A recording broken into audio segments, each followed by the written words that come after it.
Hey, what's up, everybody? Welcome back to my channel. My name is Paul, the Canadian Snowman, back with some more geography. Now, we're on our way to Cuba to check out and learn some awesome things about this country. A few things I do know is, like, obviously, I know the location. I know about, like, Castro, that kind of history. I know Guantanamo Bay, I know that about that base. And not much else. My sister went there to visit a couple times, have a couple souvenirs, which if I was prepared, I'd have them in hand to show you, but I'm not very prepared, so I'm sorry. Also heard in one of my comments, I think it was a previous one, that they're not doing the flag, like dissect the flag. They're not doing it anymore. So that kind of sucks. I think that what Paulo was right. Is that who said that to me? I think the only reason I remember your name is because it's similar to my name. But let's get to it, guys. Cuba. It's gonna be interesting stuff. I know it. Let's jump into it. I was wondering why the video was only like 8 minutes, because obviously the flag stuff probably takes up a couple of minutes. But what am I doing? I don't know what I'm doing. Full screen. Before we do, please hit that like and subscribe, guys. Please and thank you. That helps me out a lot. Like and subscribe. This guy's name is Paul too, so I guess it's just a Paul kind of day. I got Paulo in the comments. Paul. Great name, guys. Anyways, let's do it. I'm not even joking. If you've never had a Cubano sandwich, just stop. You're doing everyththing wrong with your life. Just go pause the video, get one, come back here and press. Okay, I'm good. Damn, that does look good. I got ice cream now. I got some Ben and Jerry's ice cream, but I don't have no sandwich for me. I actually rather have that sandwich than the ice cream. Anyways, back to the video. Press play, all right? Cuban sandwiches, It's time to learn geography. No! It's the mustard. Oh. Hey Geography Peeps, I'm your host Barbie. So if you've been following us on our updates, you'll know that this will be the first episode without a flag section, but don't worry, we will be doing Flag Fridays, so you can learn about the flag on Fridays. But until then, let's jump into the political geography of Cuba. So let's just jump right into it, all right? Cuba is the largest island in the Caribbean and is located in the northern Caribbean Sea, right where the Atlantic Ocean and the Caribbean Sea meet. The island is made up of over 4,000 smaller islands, keys, and archipelagos that mostly surround the country's coast. These are divided into four main chains and archipelagos: the Colorados, the Sabana Camagüey, the Jardines de la Reina, and the Canarenos, which is where you can find the largest of the islands after Cuba Island, Isla de Juventud, or the Island of Youth, though it was known for being a prison island that Fidel Castro was once sent to. Speaking of which, the entire island of Cuba somewhat resembles the shape of a vacuum cleaner. So anyway, the country is divided into 15 provinces and Isla de... I definitely see it, and now every time I look at Cuba, I know that's going to enter my mind. Oh, vacuum. So, thanks, geography now. Anyways, let's back it up and... Cleaner. So anyway, the country is divided into 15 provinces, and Isla de Juventud classifies as a special municipality. The capital and largest city of the country is Havana, located in the north vacuum cleaner handle side of the country, right on the coast, and is home to the seat of government, as well as all these hauntingly beautiful classic buildings that have almost been stuck in a time warp, untouched for decades, that tourists flock from all over the world to see. Camagüey dominates the... I know like most countries have this kind of history, but I just love it about every kind of country that, old time buildings that keep their history on just mowed over. That's just cool, It's cool stuff. Like that'd be cool, man. That's just cool. Look at the cars, man. They didn't realize it. The cars, man, got old school cars as well. Look at this. Awesome. time warp, untouched for decades, that tourists flock from all over the world to see. Camagüey dominates the center, and Santiago de Cuba owns the south as the second and third largest cities. In the south, off the coast of the Santiago de Cuba province, you can find quite a few shipwrecks, many of which are linked to the militaristic past, which brings us to the most controversial little exclave, Guantanamo Bay. Let me just put it this way. Have you ever had a girlfriend or boyfriend that you broke up with, but realized you both had a dog that you shared before breaking up? Yeah, that's kind of what Guantanamo Bay is like. Not getting into too much detail, basically, the US and Cuba used to be really good friends, but then after some crazy stuff happened, they kind of cut off all ties, but realized there was still this huge military base set up on the southeast part of the island. Long story short, since the 30s, the US kind of paid Cuba around $4,000 a year to rent out the space, and since the revolution, Cuba has refused to cash any of the checks in protest. This has been going on every year, and it's super weird and awkward. The entire perimeter around Guantanamo Bay is even further encapsulated by a 2,000-foot or so land gap speckled with landmines so that nobody gets in and out. While as awkward as that may be, Cuba's interior is anything but. Let's discuss that in. That's crazy. Now, shortly after Christopher Columbus... Has there been every conflict there around the border of Guantanamo Bay with the U.S. and Cuba? I mean, is there still tension there, or no one's like, there was not really not a big deal anymore because that was just forever ago? I don't know. Discuss that in.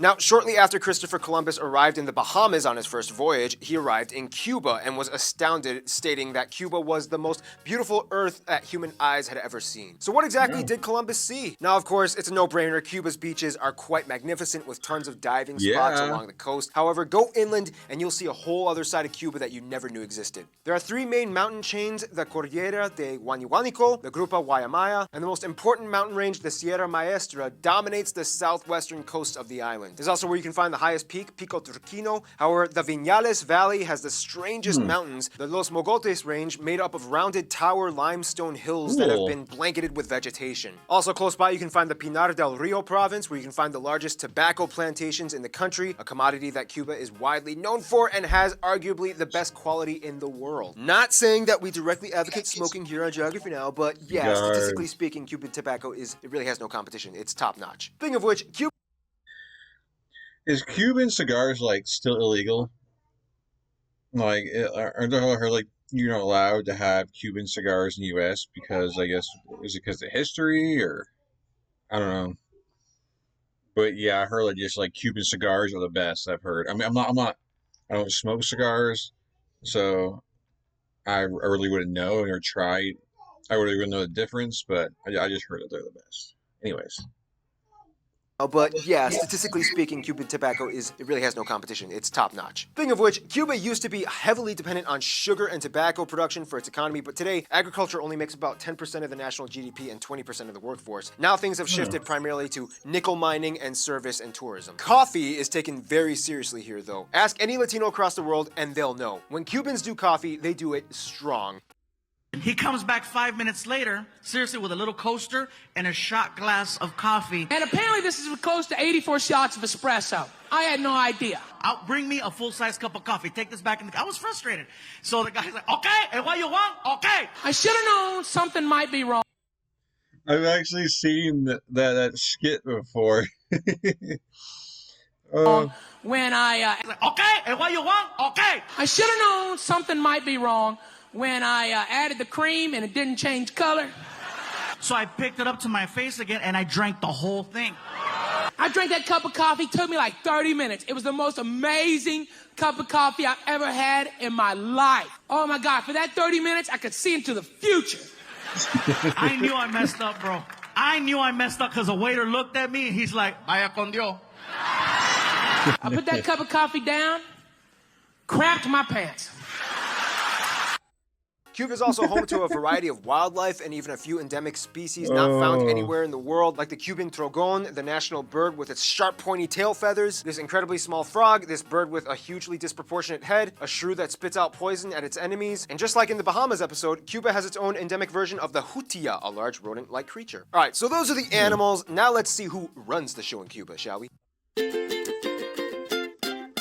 Now we reach the fun part, and by fun, I mean grab your popcorn for the comment section part because this is gonna get a little intense. First of all, the country has about 11.3 million people and has one of the lowest birth rates in the Western Hemisphere. Now, this is where things get pretty confusing because there are conflicting statistics at hand when it comes to Cuba's racial makeup. The country is incredibly multi-ethnic and complex in its origins. Cuba will tell you that somewhere around 63% of the country is white, 27% mestizo or mulatto, and the rest are black with a small proportion of Asians at around 1%. However, it's not that simple. Even when identifying as white, genetic tests have shown that African ancestry can be traced in anywhere estimated between 30 to 60% of the population, which makes sense since Cuba has historically had a strong black presence. Over 900,000 slaves were brought to Cuba alone during the Atlantic slave trade. That's nearly twice as many that were brought to the United States. Then, of course, you have small rural communities of disputably indigenous Cubans that claim to have Taino Arawak heritage. It's a little hard to make a solid call, but hey, who knows? Of course, Spanish is the official language. However, Cubans have their own distinct dialect that any Latino can distinguish. The country is run by a Marxist-Leninist socialist one-party state currently led by Raul Castro, brother of the former leader Fidel Castro, who stepped down in 2011. This is where things get pretty interesting. In the simplest way I can put this, frustrated with capitalist exploitations in Latin America, Fidel and Raul, along with Che Guevara, whom they met in Mexico, overthrew the old Batista regime, inciting the Cuban Revolution. Yada yada yada, they became friends with the USSR, that angered the US, they put up an embargo, World War III almost started, but then it didn't because the X-Men stopped the missiles. Oh wait, that didn't happen.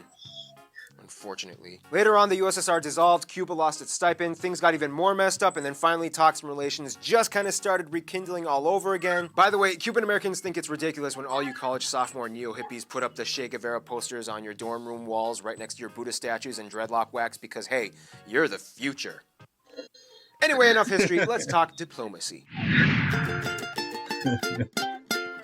So as we kind of mentioned before, Cuba has quite a complex outreach. First of all, Cuba would probably consider the Dominican Republic and the unincorporated US territory island of Puerto Rico, which by all reasonable definitions is kind of like its own country, as their closest cultural friends. As the largest sources of Latino influence in the Caribbean, these three have stuck out from day one and have always enjoyed each other's company. When it comes to the US, Cuba kind of just started to rekindle what was lost. President Obama lifted sanctions, opening the door for Cuban-US relations, and was the first US president to visit Cuba since Calvin Coolidge in 1928. Keep in mind that there's already also a ton of Cuban Americans living in the US, most heavily in the state of Florida. Hey, Jesse. When it comes to their best friends, many Cubans might say Venezuela. When no one else would help them out during all the years of craziness, Venezuela stepped in and gave them supplies, food, and oil, and Cuba in return sent Venezuela technical personnel to offer social services. Chavez and Castro totally agreed on a lot of things and worked together on a lot of projects. In conclusion, Cuba became the only Caribbean island nation to adopt a Marxist-Leninist political ideology, and things got a little heated in the 20th century, but nonetheless... I'm glad Cuba, is starting to get, I guess, like the relationships, with the U.S. I'm glad they're kind of like, I guess, getting closer because they're like right there as neighbors, and I think they can kind of help each other out pretty good.